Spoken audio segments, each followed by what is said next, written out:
Good evening. You are listening to the Fumblerooski Podcast by Power 88 Dean Radio. I'm your host, Adam Wright, along with co-host Justin Tucker. Now, we have our player rankings coming right up. We have our top 10 cornerbacks that we'll be ranking. But as always, we're going to get to the news that is going on, all the latest in the NFL. So we have some minicamp has started, and we have some key holdouts going on. So we have cornerback Xavier Howard holding out for Miami. We have Stephon Gilmore holding out. We have safety Jamal Adams of Seattle. We have defensive end Chandler Jones holding out. And, of course, there's Mr. Aaron Rodgers, who has decided to hold out in the wake of everything going on, all the tensions going on between himself and the franchise, which has gotten incredibly ugly. The owner of the franchise just called him a complicated fellow during an interview. So that was some interesting stuff. But yeah, Justin, you got any thoughts on the holdouts going on right now? Well, after looking around, after seeing like the players holding out, I kind of expected a few, like Stephon Gilmore. I thought, all right, he's in the final year of his contract. I expected him to hold out. I expected Chandler Jones to hold out after hearing about his situation.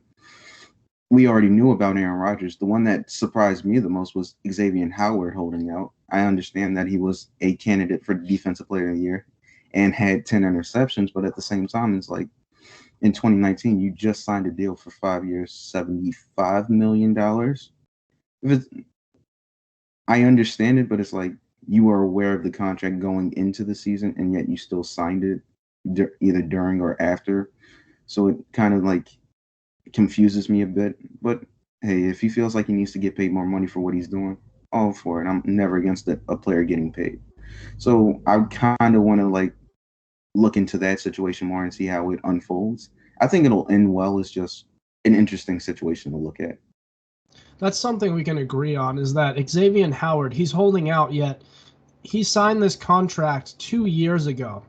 Like, he's essentially just changing his mind and saying, you know what, I want more money, or I want to restructure my deal, when you just agreed to this deal earlier on. It's like, I don't get, is it just that the team is getting better, so he just feels like he's gonna want to leverage the team into saying, well, you guys can't win without me. You guys are getting this close to contention, so I'm just gonna ask more money or something like that.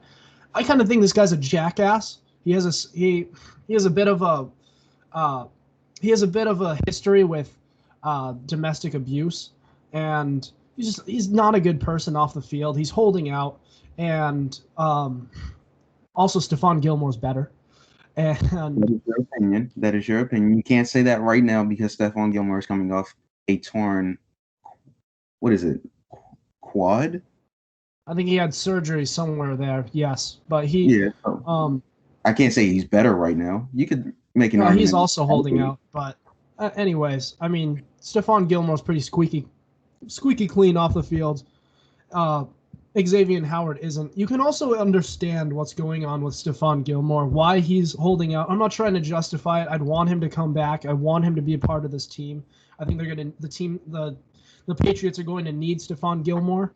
But just for the fact that he's holding out, like, you can understand it, because this guy signed this contract when the New England Patriots were the Patriots of old. Okay, they were the team to beat in the NFL. They were championship contenders every year. His first 2 years on the team, they went to Super Bowls, and then they kind of fall off a little bit.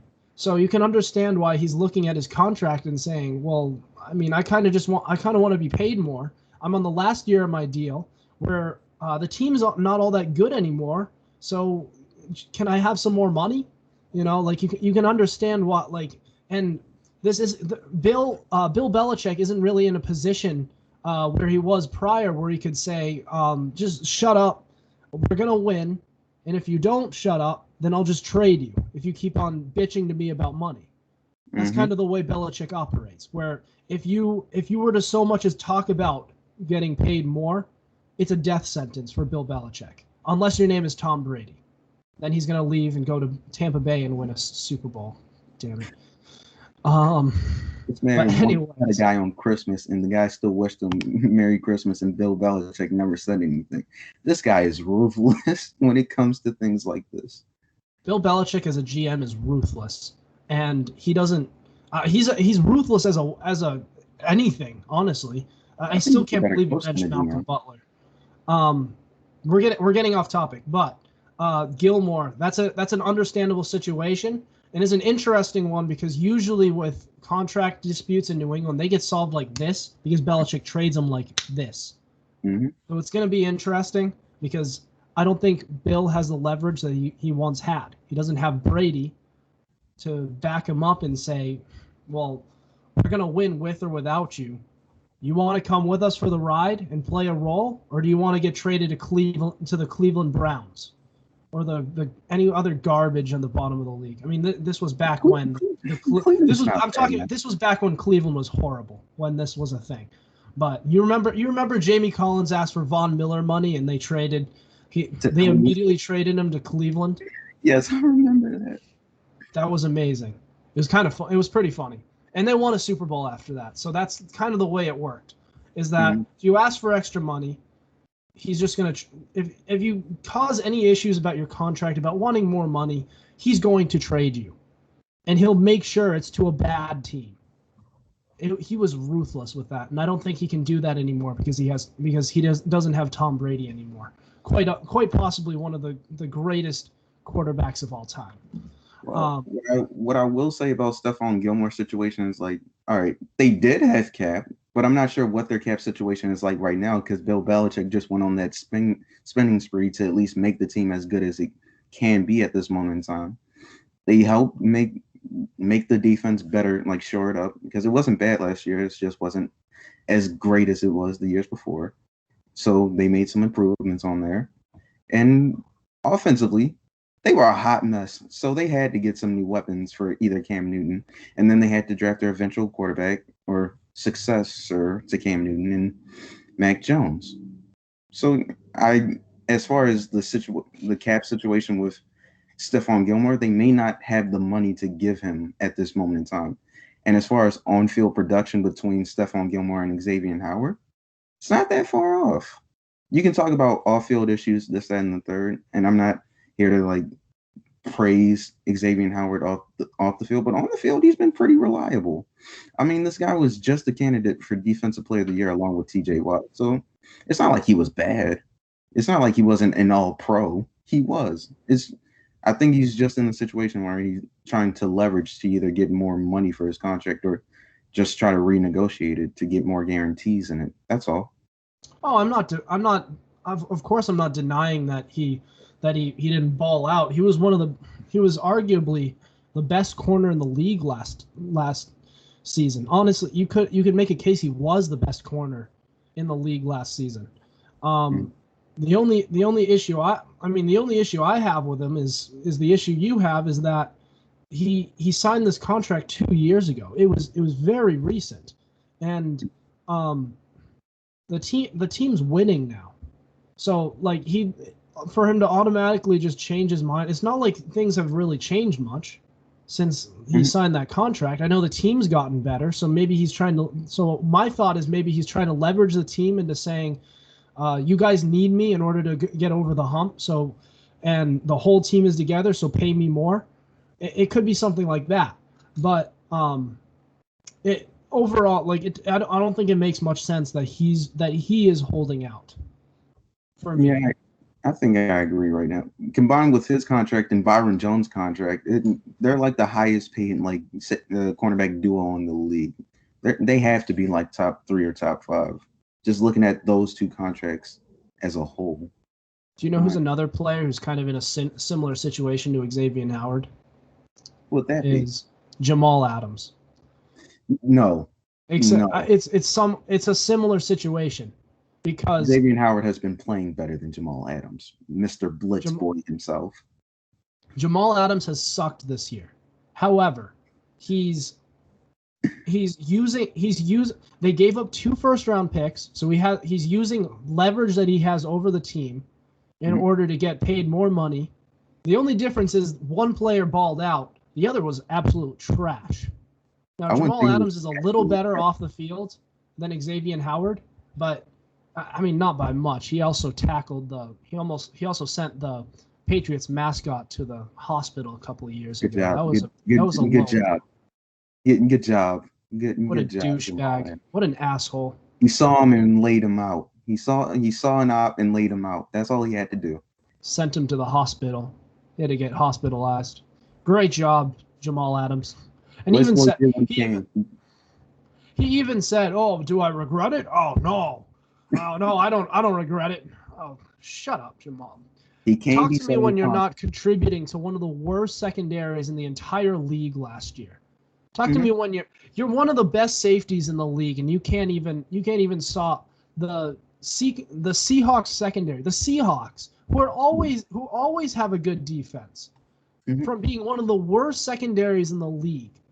He was a liability in coverage. What a douchebag. He's such a jackass. I can't stand him. Oh, you gotta let it go. You gotta let go of that. You gotta let it go, man. He's no longer a Jet. He's no longer a Jet. He's a Seahawk. You gotta let it go of that hatred. Nah, I can't. I hold grudges. This man. Because he got drafted by the Jets. Because he tackled the Patriots mascot. All right. And he's complaining about his contract when he was one of the worst safeties in the league last year. I will agree. He did not play up to snuff. And I will agree that defense last year was not as good as it has been in previous years. However, he has the right to hold out, and he has the right to ask for new money. I'm not saying he doesn't have the right. He's been wanting it before he got to Seattle. He's been wanting a new contract, and the Seattle Seahawks traded for him with the intention of possibly giving him a new contract. Now, did he play up to his potential? No. I believe that has something to do with injuries and the new defense he was playing when they decided to blitz him all the time, which is why I call him Blitz Boy. They decided to blitz him all the time instead of putting him in coverage for like half the time. And I believe over time it got better, but that first half of the season was ridiculous. I remember that game against Buffalo. They got torn to shreds because of that play calling. But again, I believe he'll have a bounce back season, but they're going to have to address the contract. Like, there's no in between about this. They gave up 2 first-round picks for him. They're going to have to pay him. Otherwise, it was a moot point. No, I understand why he has leverage. He definitely has leverage. I just think he's a kind of a douchebag for doing that. Don't you think? What do you want him to do? He's one of the he had a horrible season last year. And he's turning around and leveraging the amount that they gave up for him to get more money. You don't turn around and it just shows how sackless this guy is, that he had a horrible season and he decides let's go out and get some more money rather than trying to improve his game. Does he really think he deserves that much money? Do you really think he deserves more money? I don't think so. I think he does. I think he believes he deserves that amount of money. That's why he's sitting out in the first place. I agree. He thinks that. Is he justified in thinking that? If he's a top 10 safety like you and I believe he is, then yes, I believe he might be deserving of that money. He didn't show it last year, I will admit, but he was under a new system, under new playing call, and was injured. So it's not like he wasn't giving his full effort because he was dealing with nagging injuries. I will say this though. I believe he will have a bounce back season, which you and I both predict, and make sure he is worth the money they might be willing to pay him. But again, they have to either pay him or get rid of him to try to get back some of the assets they had to give up to get him. Otherwise, he's going to sit out in the end of it. He has enough money to where he can sit out and wait till next season to go to another team, because I think he's in the final year of his rookie contract. So it's either pay him or let him walk. It's one of those things, or trade him. I think at the end of the day, they will pay. They will pay him because they have nothing else to look forward to in that secondary, and they have no first round pick for next year. So yeah, I think they will have to pay him. Well, yeah, they're going to end up doing it because he has leverage over them. Mm-hmm. And I mean, you and I absolutely we think he's going to be better. My issue is if you're met like my standard for players and their mindset is if you have a bad season, you should not be thinking you deserve more money regardless of your past before. If your most recent season was this bad, then you should be working at trying to get better. And then after a career year, I can understand trying to say, look, I had a great year. I'm going to continue to be this good. Give me more money, please. That's But not how that instead, what works. he's saying is, I had a horrible year, but you know I'm the best, so give me money. It just doesn't. It It doesn't work just like that. It doesn't work like that. If I work under my contract where I'm getting paid like the amount of money I believe I deserve more than what I'm getting, of course I'm going to set out because I believe I should get paid more. It's not about what I'm doing now, it's what I'm going to do for you in the future. That's what you're paying for. Like say someone in their 30s, you're not trying to give them a long-term deal with that amount of money because you don't they'll live up to the contract. Jamal Adams is saying, you gave up this amount of cap for me in the first place. I am worth this, so give it to me because I will prove it in the long run. I believe he does work at his craft. I believe he's a hardworking player. Otherwise, he wouldn't be in the NFL. So I believe he will over time be deserving of the money because he's shown it in past seasons where when he's healthy he can actually play. I just believe he wasn't healthy and they used him the wrong way. That's all it is. I think he's fine in coverage. I think he's fine as a blitzer, but that's not his primary thing. I just think over time they will give him the money and he will show you why he's worth the money. I think he's trying to be the highest paid safety. Now, will he? That's to be determined. But you're not paying for what he did in the past. If you're paying of somebody what they did in the previous year, and then they come back and say, you know what, I had a bad year. Let me work towards and let me show them why I'm worth the amount of money I'm trying to get, and then they get injured and they have no guaranteed money. That's the worst thing for an NFL player. That that scares most players into like not coming to training camp in the first place. Because if I get injured during training camp, the team might not want me later on, and I won't have any money, and I'll have to sign a lower contract than what I'm actually worth. right. So he still has to earn what he's given. If he hasn't earned it yet in Seattle, maybe it worked in New York, but it hasn't worked in Seattle yet. So he needs to prove that he can actually play up to their standards in order for them to pay the money. They already gave up 2 first round picks for him. So now he actually has to perform, and then we say, okay, you showed us that you can do it. Now we'll give you the money. But it's just not a good. It's not a good. It doesn't. It's not a good look for him when he has a down year and then he demands more money. That's just not a good look for him, and it shouldn't look good to any of the coaches who are thinking and the front office who are thinking about keeping him for long term. I agree. I think I can agree where you're coming from. It may not be the best look, but at the same time, this was a situation that was going to get addressed this season sooner or later because of the circumstances of him getting there. You don't give up that amount of cap if you're not willing to sign him long term. Otherwise, it's just a waste. In hindsight, now did he have the he he had a bad season by his standards, and for what he plays up to, he had a bad season by his standards. But he was still arguably, and I can't believe I'm saying this, Seattle's best pass rusher if you actually look at the stats and how they used him. He had 9.5 sacks as a safety. You don't see that often. So at the same time, you could pay him and be like, all right, we can use him like this and we can use him as a linebacker. He's also valuable in certain other situations. We could see long-term success from him in multiple positions. That's the way I would approach the Jamal Adams situation. I would pay him like heavy in the front end and give him little to no guarantees in the back end to see what he's worth. And if he accepts, he accepts. If not, I'll try and trade him to see how much I can get back for him. Because he's an all-pro caliber talent. I think he was just misused and injured during his time in Seattle. That's all it is. Right. So a couple more mentions of holdouts. Chandler Jones, defensive end Chandler Jones, quarterback Aaron Rodgers. So those are two players who have been so they're in completely different situations. The Chandler Jones one is an interesting one. Aaron Rodgers is just a complete bleep show.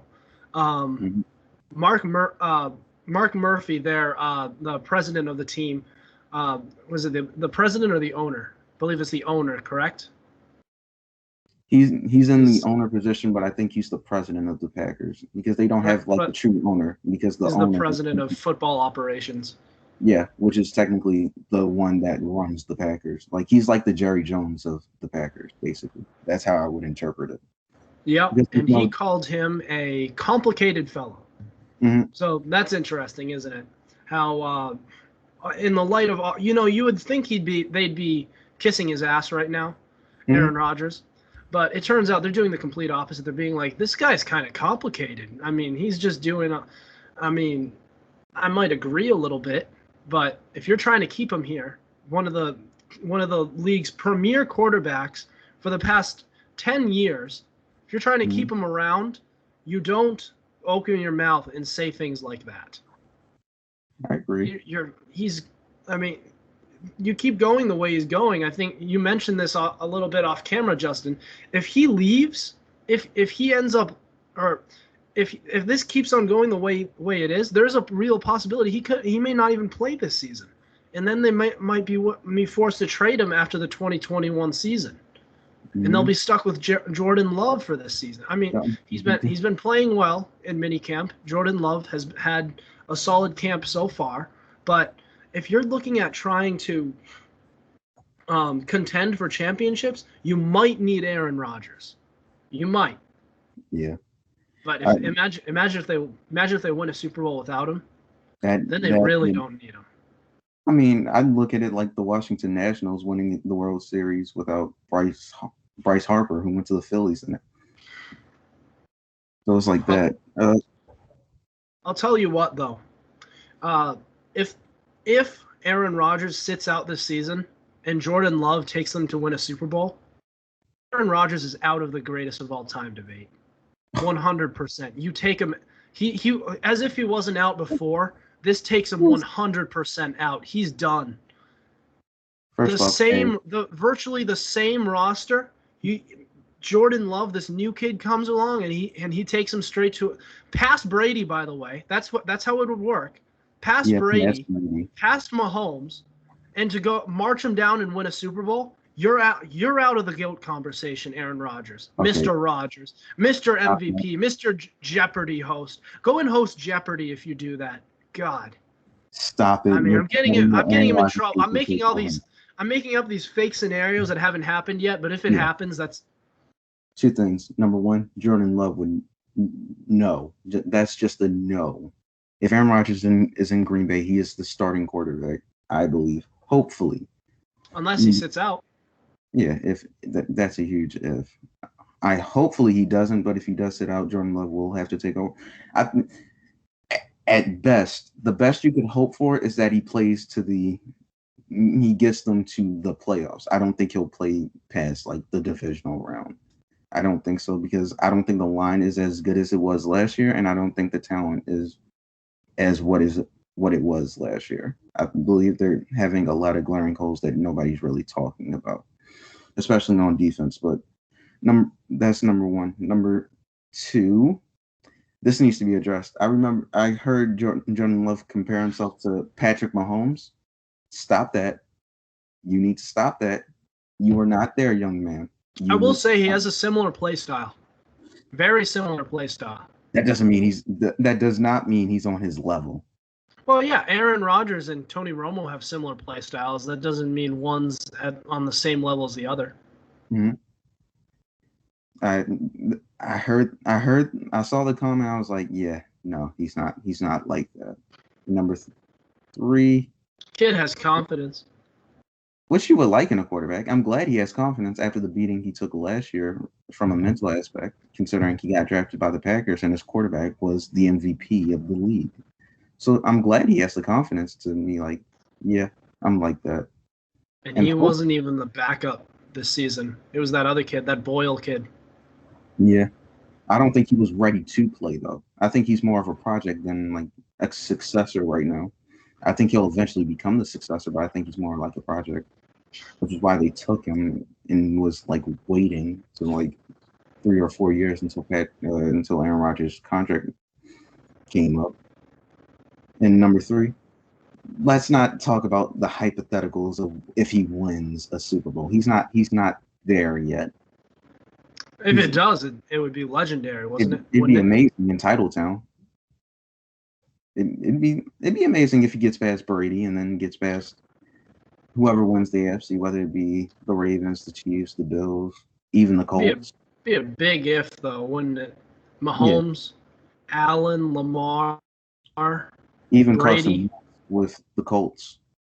Yeah, possibly. I don't know if they're going anywhere past the Final Four. That Colts team seems more like they're going to make the AFC Championship and then get bounced after that. I agree. But to wrap this little topic up in a bow, I believe this, like the comments made by the president of football operations, Mark Murphy, doesn't help the situation. And if you've seen Aaron Rodgers previously with his conversation with golfing with Tom Brady and Phil Mickelson and another person whose name eludes me, he wore a T-shirt that said, "I'm offended." I wonder why he wore that T-shirt. It's a very specific T-shirt, if I do say so myself. And so, all in all, I do think the situation will get much worse before it gets better. Hopefully, he does play for the Packers one more time and they can win the Super Bowl, but it doesn't seem likely at this point in time. I think they're too far apart. So, do you agree that Aaron Rodgers is most likely done in Green Bay at some point? Yeah, at some point in time. Do you think he's not going to retire a Packer? He might retire a Packer. He just won't play his final game with them. So you think that things could actually like later on in his career he could sign like a one-day contract type thing? Yeah, he'll sign a one-day contract, retire a Packer, because he's more remembered as a Packer than he was like for another team. Now, if he wins a Super Bowl with another team, then yeah, that debate might be opened up a bit. But another one with Denver. If he wins one with Denver or another team like the Saints, that would be interesting. I'd love to see him as a 49er, I've got to say. I've been saying it for a little while, but I just think he'd look so good, and his play style would look so reminiscent of a Montana or a Steve Young. It would just look so right to see him in 49ers gear. It won't happen. They have Trey Lance now. It won't happen. It won't, because they did that. All right, so without further ado, we're about to go into our top 10s for this week. For this week's countdown, we have we're going to count down the top 10 cornerbacks going into the league. We're going to go just how we usually do it. Start off in the first section going 10 through 6. So the 10 through 6 top 10 through 6 ranked top cornerbacks in the entire league. Stay tuned. You're not going to want to miss this. You're listening to the Fumblerooski Podcast. Mm-hmm.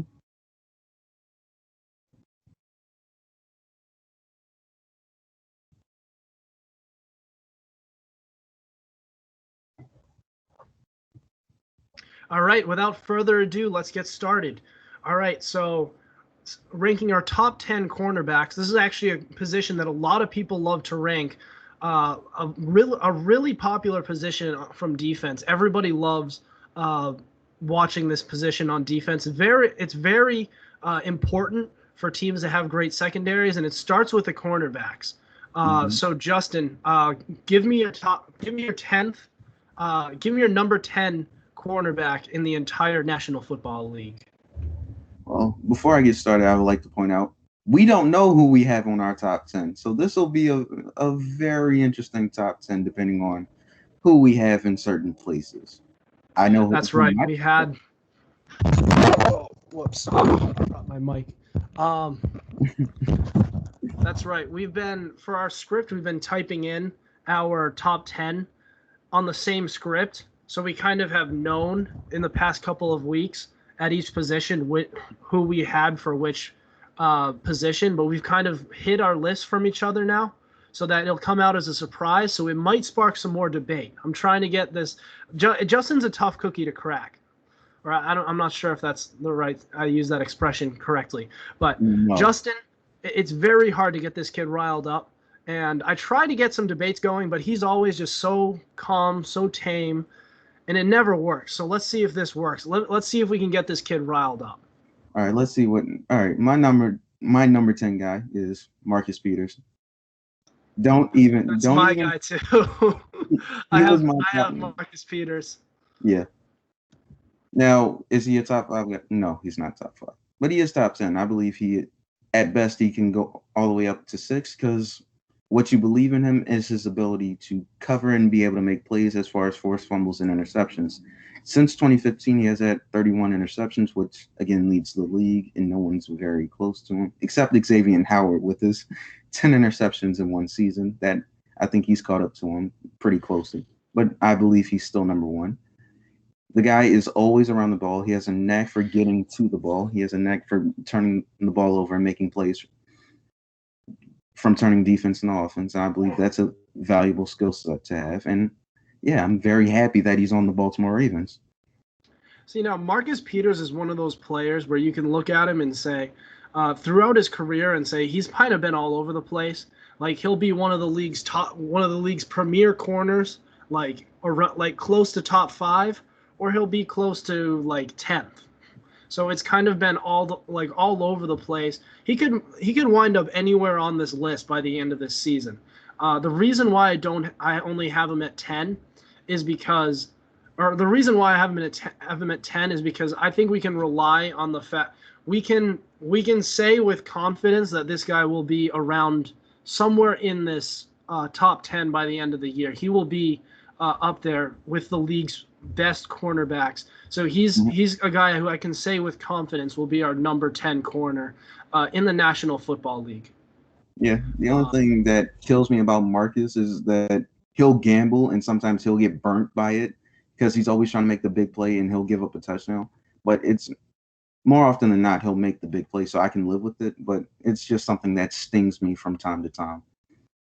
Absolutely. Justin, give me your number 9 corner in the league. My number 9 guy is Marshawn Lattimore. Wow. Yeah, he's number 9 for me. I don't think he's played as good as he did in his rookie year, but he hasn't like fallen off completely. I just think there are a lot of cornerbacks playing better than him, and it's very competitive at that position. But he's been very solid for a long time in New Orleans, and I believe he'll continue to be that way until he retires because he has good technique, he has good development, can play man and off. He can do whatever you need him to do in the Saints system, and he's a very reliable cover one man corner. So I believe he'll be very good for the Saints for as long as they're competitive. He's been declining like in virtually every season since his rookie year. He hasn't been good as his rookie year, but you got to remember his rookie season was amazing. It was amazing, but I don't even have him in my top 10. My number 9 is J.C. Jackson. Oh boy. Oh, okay. Let's hear this. I knew he's not on my top 10, but I knew you were going to put him and Stephon Gilmore on. So let's hear it. We can call this even now. We both have players who are not in each other's top 10s. All right, so the reason for this is J.C. Jackson has always been from the start of his season or of his career. He's came out as a undrafted free agent for the 2018 season. He had a promising rookie year. He dropped off just a little bit in the 2019 season, but then the 2020 season he really started to hit his stride. He's a very physical corner. He can cover very well. Sometimes he'll fall. Sometimes he'll lose Sometimes he'll lose his guy and he'll get burned every now and then, but he gets a Yeah. lot of interceptions. This is a guy who actually challenged Stephon Gilmore for a lot. They're not New England's number one corner, so that JC's kind of their number two. He challenged Stephon Gilmore a little bit to become their number one. He was a great corner this year. And I expect his development to continue. This guy is a very promising young man. He was an undrafted free agent, so that means he's had to work for everything. Meaning, I think this is a guy who has a chip on his shoulder and he has something to prove. I believe he's up and coming, but I don't think he's a top 10 cornerback yet. Not over Marshawn. I value Marshawn more than I value J.C. Jackson because opposite of Marshawn, who do you have? I mean, it's not really Marshawn Lattimore. Don't they have Eli Apple? They have Janoris Jenkins. They're not as good. No, not Janoris Jenkins. They have Malcolm Jenkins. He's a safety, and no, I can't. No, if you have Stephon Gilmore on the other side of you, of course you're going to have opportunities to make plays because you have another guy there that can effectively shut down a number one, so you can worry about being the number two and having more opportunities to get interceptions. And I will give him credit; he did make plays while he did have those opportunities. But yeah, no, he's like 13 to me, but he'll be in my top 10 sooner or later. But nah, he ain't 9. He ain't better than Marshawn Lattimore. He certainly is. He's absolutely 9. All right. All right.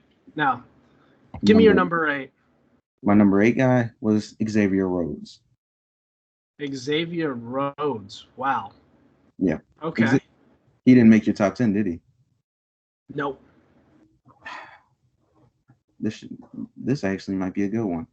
Xavier Rhodes made my top 10 because even though he had a bad year in Minneapolis, his final year there, I believe he had a bounce back year this year. I believe he played better than his final year in Minnesota, and I believe he helped that defense much more than it would have without him. I believe he upgraded the defense to where it was actually one of its stronger parts of the team. It made the offense look better when they had more opportunities.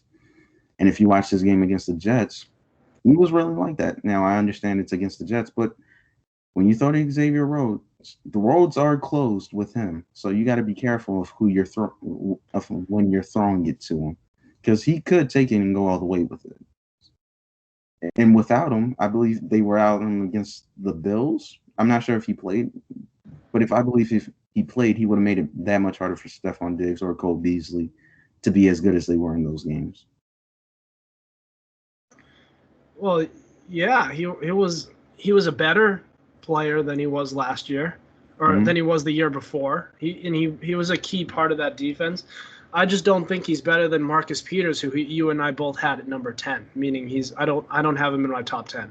He's just outside it. However, Right. What I had at number 8 is James Bradbury. That's interesting. He's my number 7. So James Bradbury is a guy who was always in Carolina just a solid corner. He was never elite, but he was solid. He was a serviceable guy. He was there. He was well known for some weird reason, but he was a solid, decent corner. Then he goes to New York and he starts to ball out, and he actually plays up to the hype that he gets that he actually got in Carolina in Charlotte for some weird reason. He was a top corner, and he was a big reason why that Giants defense was so great this season. Him along with Logan Ryan as the number 2. That was a great secondary, great pairing. And James Bradbury, I think he's going to build on this. This guy is going to be the sky's the limit for this kid. I really think this kid is going to continue to play well in this Giants system. It's funny you should mention James Bradbury because he was my number 7. I believe the steps he took this year were ginormous. I believe he was a Pro Bowler. Yeah, he deserved to be a Pro Bowler this year. It's a good transition into our number 7, right? Yeah, he's my number 7. Since you said James Bradbury's your number 8, I just went straight to him being my number 7 because, yeah. But all in all, he was phenomenal for the Giants defense. He led the league in, I believe, pass breakups. just whenever he was around the ball, he always managed to bat the ball away to force an interception, or he got an interception himself, or made an incomplete pass. Like, it was very tough to get a completion on him, and he just made that defense play better. I believe he became a leader on that defense. I believe he taught some of the players how to play better and helped Jabril Peppers become a better player. I just believe he was a key part in how that defense functioned and how it overachieved compared to over the last few years. I believe if they make the playoffs this year, that defense will be a main reason, and he will be a part of that reason. So yeah, James Bradbury had moved up for me, and he's my number 7 guy. That's a very well-rounded Giants team, and a team that now has pieces on offense and and built up a very solid defense on the defensive side of the ball as well. It's incredible the way that team is built now. If they don't wind up being in there, what's that? No excuses for Danny Dimes. No excuses. No excuses. It's all Danny Dimes now. Mm-hmm. Danny Dimes, the Daniel Jones, the quarterback out of Duke, the guy who they took, what was it, number 5 overall? 6. That's still extremely high. Now he has to live up to that hype. He has the guys. He has the defense. He has the offensive line. It could be better, but he has it still. Yeah. And he may not need that much time to throw with the amount of weapons he has now, especially since they took a wide receiver in the first round. But anyways, James Bradbury is a huge reason why that defense was incredible. However, we're talking about our number 7 guys. He's my number 8. Mm-hmm. But my number 7 is Denzel Ward. That's where we disagree. And so the Cleveland Browns defense, especially their secondary over the years, has always been thought of as just horrendous, just not very good. It's any fantasy football owner who has a wide receiver or a tight end going against them, they're saying, well, it's the Cleveland Browns defense. Let's start Julio Jones against them. Let's start Amari Cooper against them. But I think we forget that Denzel Ward exists, and he's actually he's actually so often overlooked because he's in the Browns secondary, but he's been one of the best corners in the league. He first burst onto the scene after the 2018 season. It was the same draft that Baker Mayfield was taken, I believe. And they took Denzel Ward, and Denzel Ward did not disappoint in his first year. He was lethal, and he's continued to be under the radar his entire career, and I think he's going to continue to do that. In fact, he might climb up this list by the time this season is done, especially with the way the rest of this defense looks. This is the best the Cleveland Browns defense has looked in a long time. I think Denzel Ward, it's going to turn into a trickle-down effect, and he is going to benefit from that. I think he's going to be a great corner this year. Yeah, as much as it pains me to say, I believe he's a good corner. The only problem with him is health. If he can stay healthy, yes, he is a top 10 corner, but I look at health, and he wasn't always healthy, so I took him out of my top 10, and it's kind of hard for me to put a Cleveland Browns player in my top 10, even though he may be deserving after the season coming up. But the fact that he can't stay on the field most of the time makes me cautious as to whether or not he is a top 10. Because the best ability is availability, and if he's never available, then what's the point? Because he wasn't available for their playoff game against the Steelers, and they still won without him. So it's like, all right. That was more of an offensive game, though. Yeah, but they were up 21-0 after the first quarter. Well, you don't need Denzel Ward at that point, right? That game was more off of the Steelers losing it than the Browns winning it.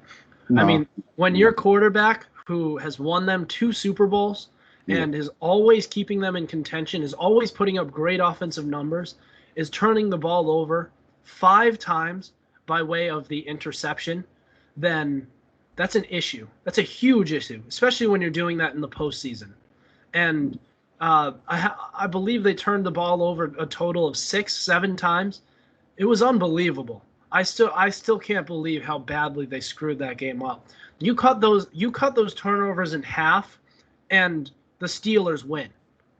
And it was just that much of a choke job. I still can't believe that. But anyways, we're getting off topic. Yeah. Give me your what's that? We're at number 6. Yeah, all right. This is where he comes in. Based off injuries, I put him here, but I don't think he'll stay here because hopefully he'll get better. Over time. Number 6 is Stephon Gilmore. Yes, he's number 6.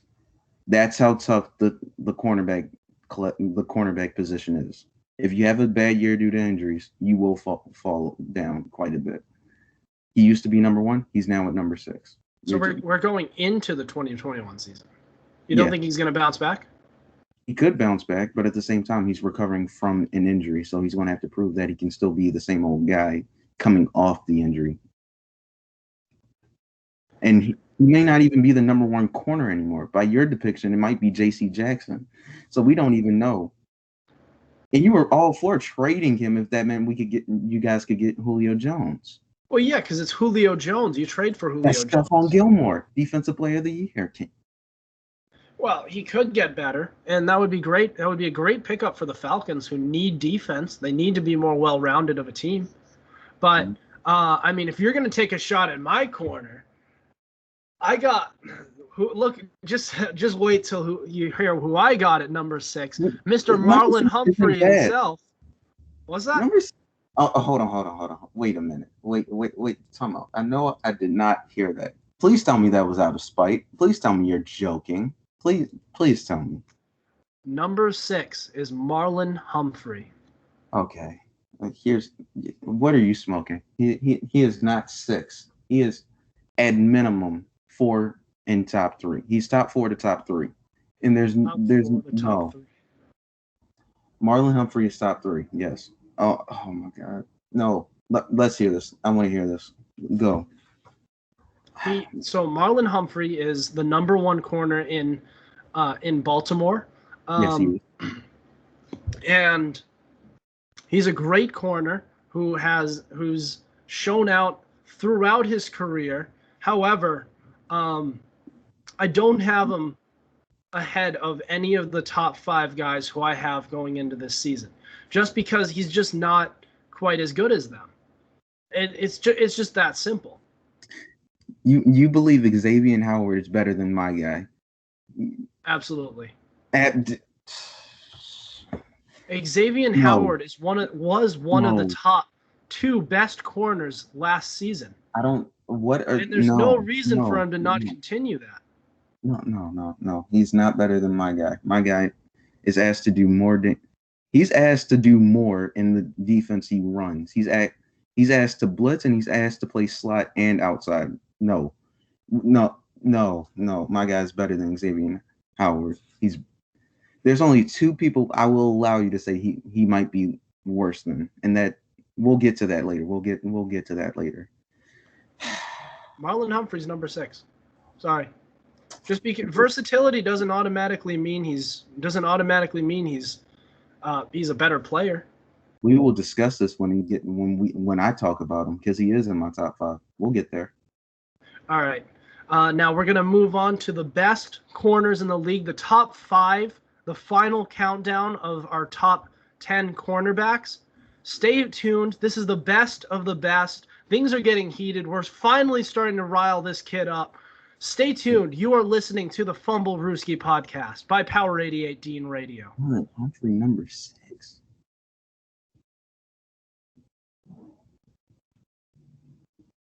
Yes.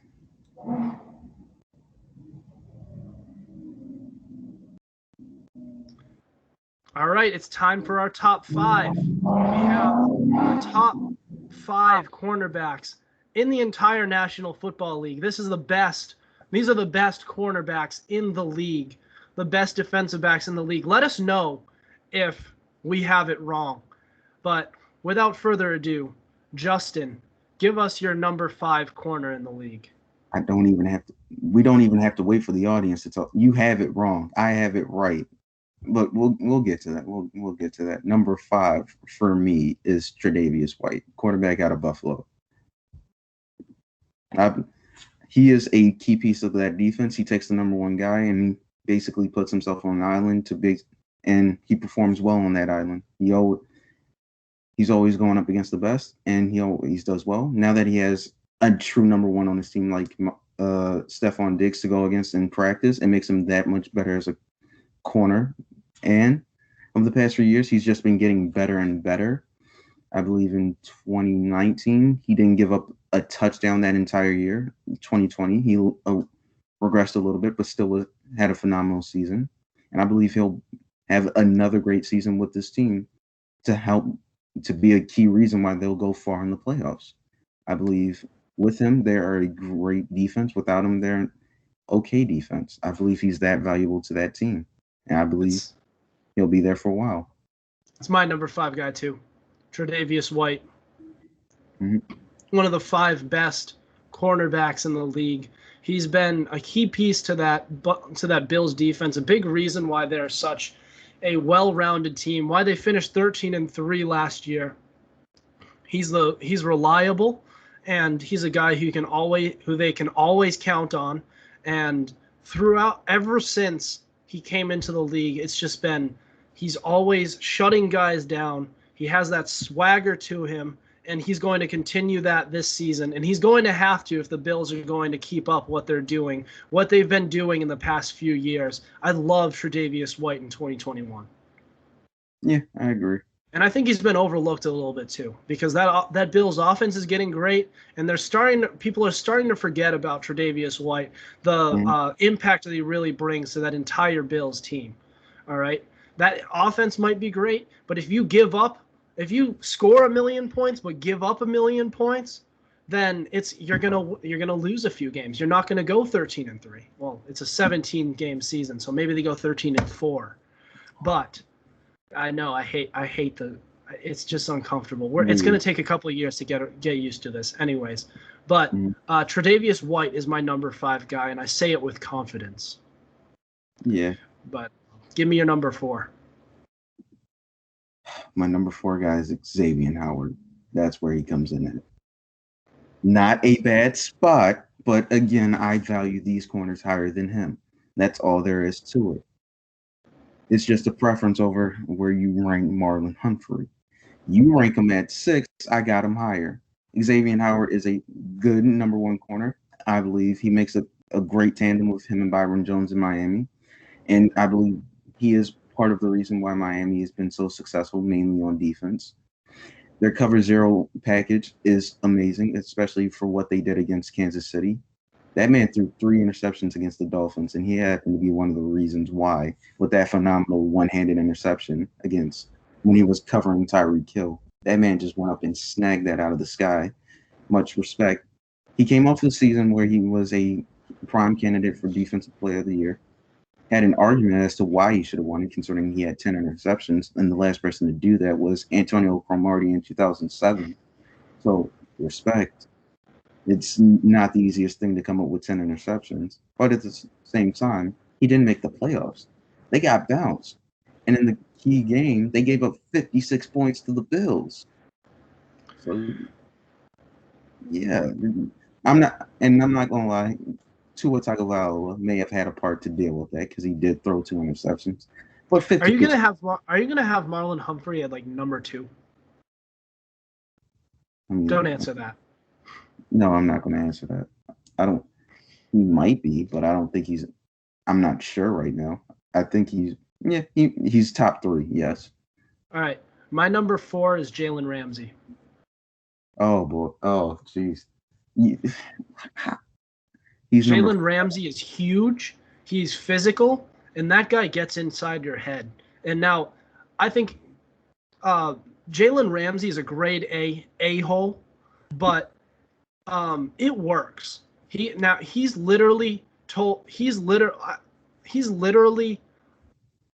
said some horrible things on the field. There was a point where back in college, he used to DM wide receivers significant others before games in order to get inside their heads.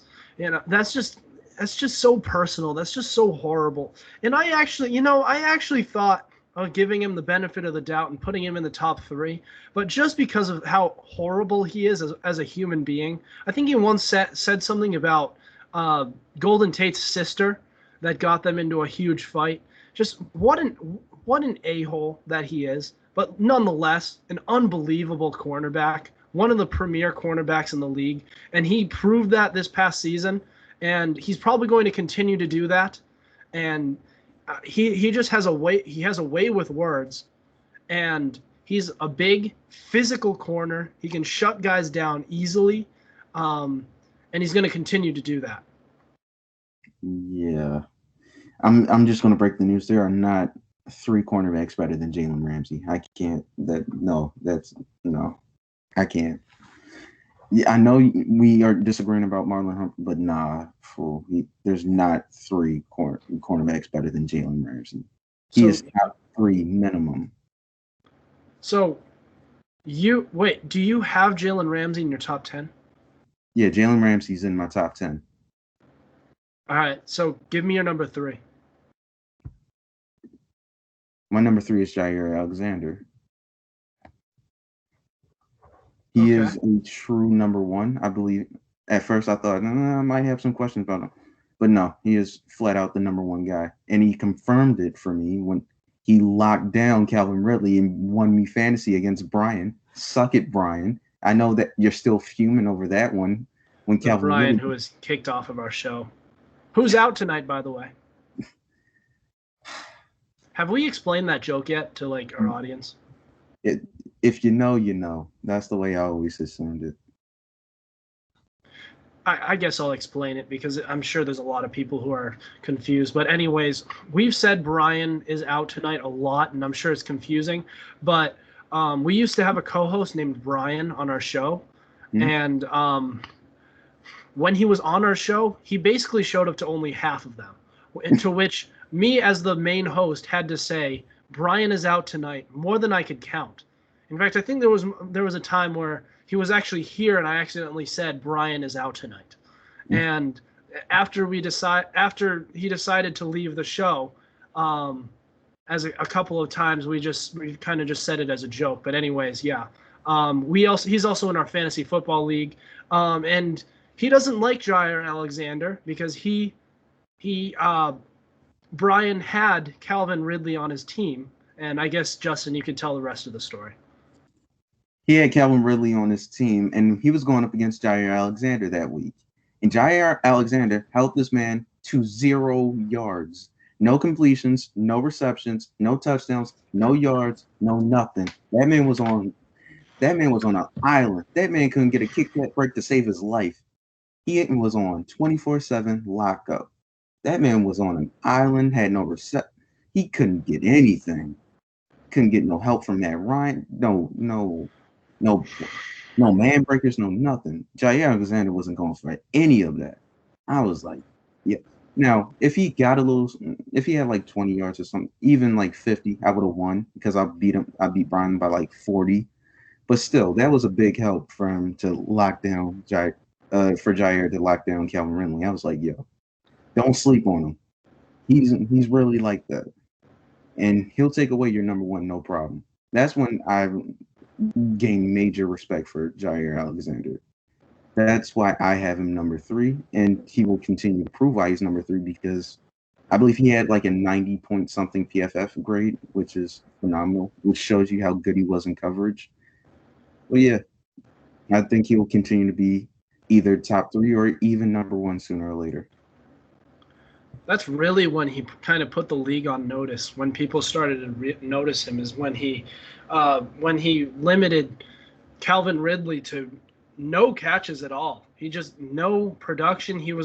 Calvin Ridley was on a roll. He emerged this past season as one of the best wide receivers in the game, even with Julio Jones on the other side of him. Mm-hmm. And this guy has. Justin, I lost you for a second. I'm still here. Your camera's off. I apologize. My battery's about to go, so I wanted to get my charger. Yeah, you're good. Anyways, that's really when he put the league on notice. However, who I have at my number 3 is Xavier Howard. Now, you mentioned Xavier Howard a little bit when you had him as your number 4. You said a few things about him, and all of that is true. And I'm just here to reiterate it, basically. This guy is an absolute baller. I think you and I mentioned earlier when we were talking about our holdouts for minicamp, he's kind of a bit of an a-hole when it comes to off-the-field stuff. However, on the field, he's one of the best corners in the game, and continuously like that. He was a candidate for Defensive Player of the Year this past year, and he was always their best corner. He's a very reliable corner, and that's just going to continue. He's a lock to be the top 3 corner this year. I really do believe that with full confidence. Well, if he's continuing this holdout, it's not really a guarantee, is it? I think it is. You think? Because I don't think he's gonna sit out. All right. If he doesn't sit out, then yeah, you're right. He might be a top 3. But is Jair Alexander your number 1? That is classified. I don't want to spoil it. All right. However, we're at number 2. Who's your number 2? My number 2 guy is Marlon Humphrey. Yeah, he's number 2. I was like, I want him to be number 1, but I can't justify it. No. Now, he does have a case to why he could be number 1, but no. I value the other guy more. The reason I got Marlon Humphrey number 2 is, number 1, he's phenomenal in coverage, man and zone. Doesn't allow many yards, doesn't give up many yards to begin with. Is a phenomenal tackler, phenomenal blitzer, can tackle inside the box. What? Keep going. And can play the slot and the outside. When you have a corner that can be elite outside and inside, I tend to value it even more. And so I have him at number 2. And yeah, he can be an all-pro DB from slot and corner. That's why he's number 2 for me. So, I find it poetic that we have each other's number 6s as our number 2s. My number 2 corner is Stephon Gilmore. Mm-hmm. I completely understand why he's fallen off a lot of people's top. He's dipped a little bit on a lot of people's hierarchies for the top corners in the league. I get it. He's coming off an injury. He wasn't quite healthy this past season. I completely get it, the whole 9 yards. However, when Stephon Gilmore came back from his injury, it was business as usual, and he still had a quad injury that he was nursing throughout the rest of that year. He was still locking down receivers when he was still hurt, even though he was playing. And now he's getting that fix and he's coming back. Now, he is up there in age, but I still believe he has another all-pro year left in him where he returns to his all-pro self, where he becomes he regains his Defensive Player of the Year form. He may not. I'm not whether he wins it we'll see, but I think he's going to have another caliber year. I think he has one more year in him.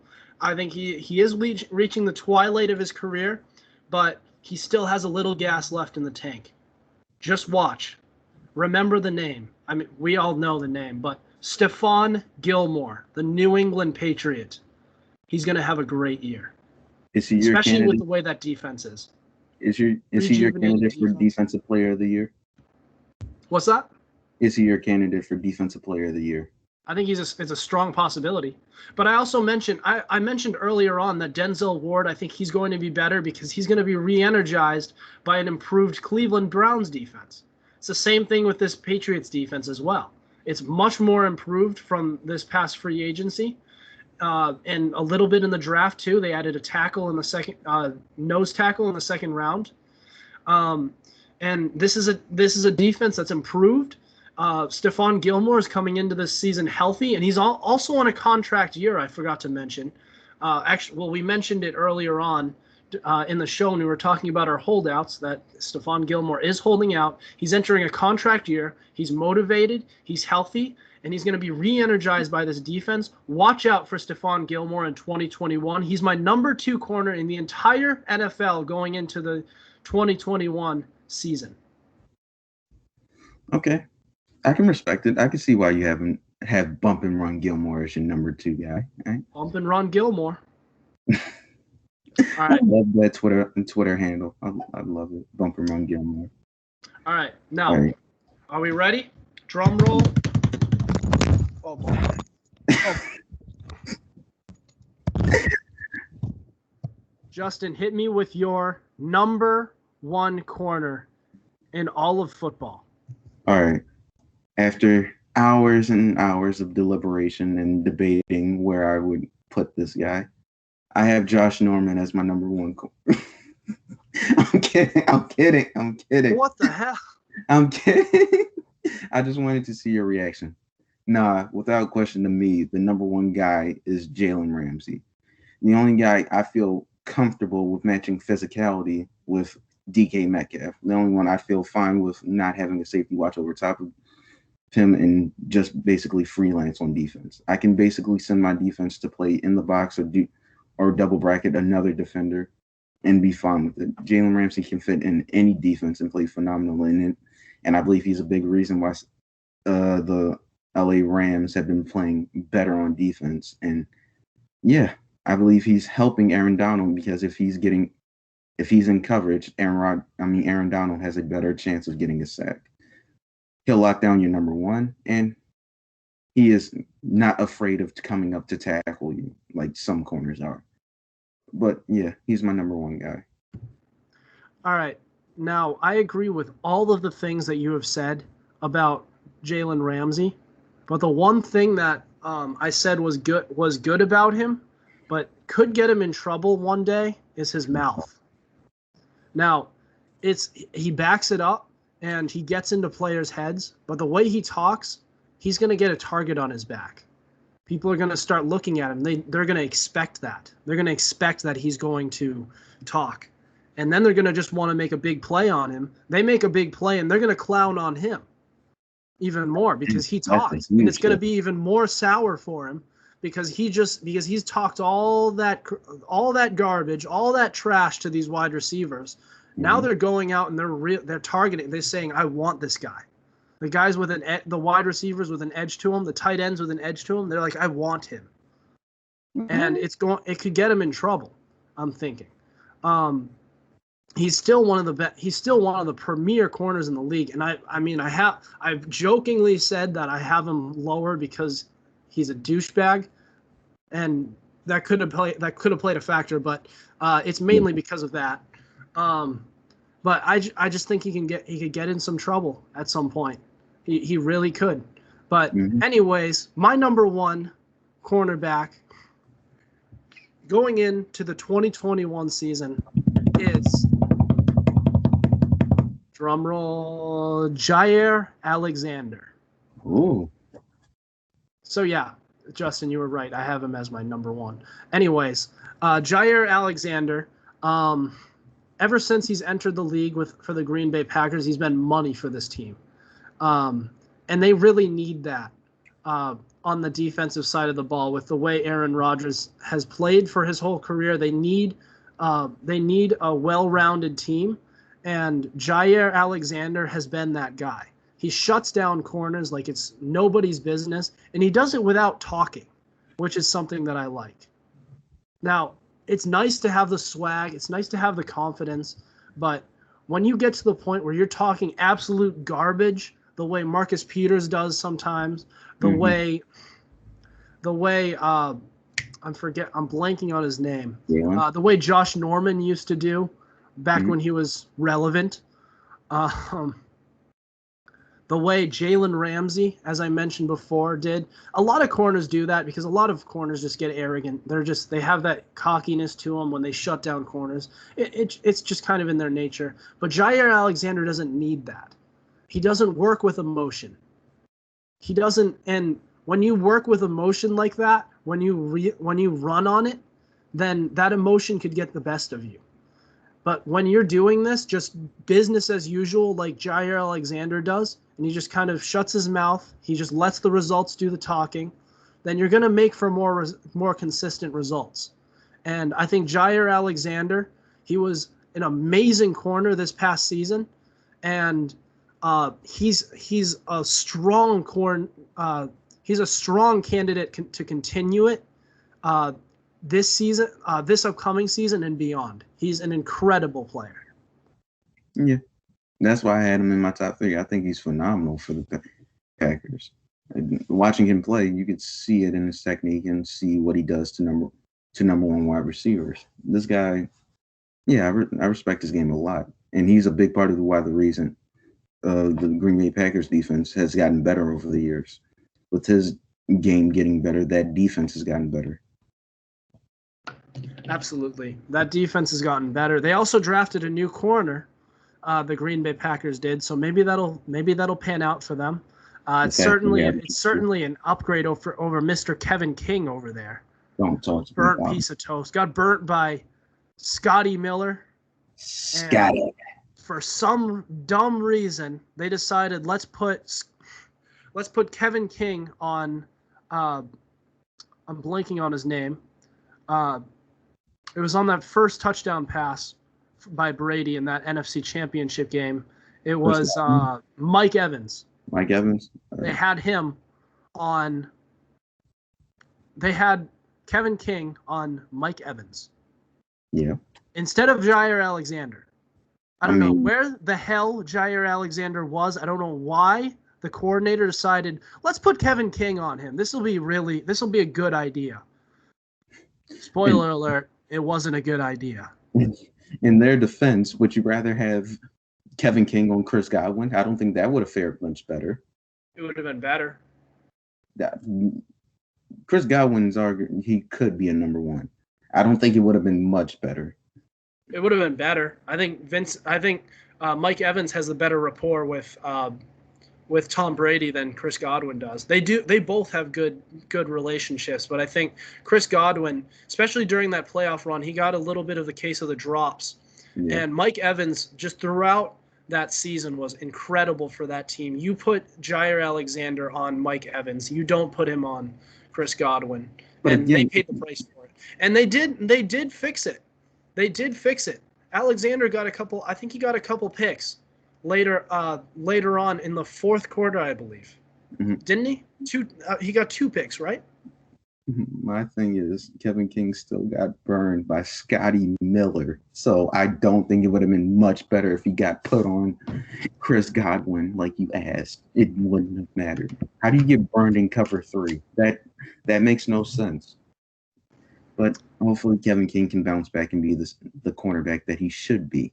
Or maybe he'll just be a number 3 corner now that they drafted this other kid. In the slot? Maybe. You never know. But anyways, that's our top 10. What do you think of it, Justin? What do you think of mine?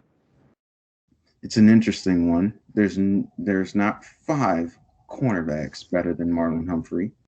But again, it's just a difference in opinion. That's all. I mean, you are a Ravens fan. You said there were 5 corners better than Stephon Gilmore, so just saying. An injury. But isn't that interesting how our number 6s were each other's number 2s? Yes. How we kind of have that differing opinion there. And our number 10s and our number 5s were identical. Yeah, our number 10s and number 5s were the exact same. This was an interesting list for us. But anyways, guys, let us know. Give us your list. Put us in the when I advertise this episode. Put in the comments section what you think your top 10 corners in the league are. Let us know if we're wrong. Tell me I'm an idiot. Tell me Justin's an idiot. Tell me I'm a genius. Tell me Justin is a genius. But without further ado, that'll do it for us tonight. Thank you for listening to us. Make sure you subscribe to our YouTube channel. Check us out on Spotify and Google Play. Also, be sure to follow our Instagram at Fumblerooski_podcast to keep up with the latest coverage on the NFL and our podcast. Otherwise, we will see you next week. Over and out.